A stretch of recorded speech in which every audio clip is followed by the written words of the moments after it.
बिस्मिल्लाहिर्रहमानिर्रहीम। अस्सलामुअलैकुम। Low budget cooking ideas में खुश आमदीद। उम्मीद है आप लोग सब खैरियत से होंगे।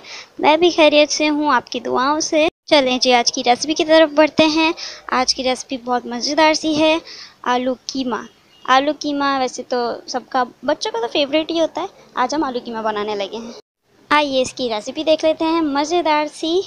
चलिए जी ये हमारे पास भगोना आ गया। इसमें बीफ का कीमा आएगा और उसके बाद इसमें अदरक लहसुन का पेस्ट आएगा, फिर 2 बड़ी प्याज आएंगी, फिर उसके बाद वो सारे मसाले, पिसी मिर्चें, धनिया पिसा हुआ और हल्दी 1 चम्मच, 2 चम्मच नमक, फिर पानी डाल के हम इसे पकने के लिए छोड़ दें। चलिए देख लेते हैं हमारा आलू कीमा रेडी हुआ है। अच्छा, इसका कलर भी बहुत अच्छा आ गया, बहुत अच्छा सही कुक है। अब हम इसके अंदर डालेंगे आलू थोड़े गल जाएँ, फिर उसके बाद हम इसको थोड़ा दम लगा देंगे।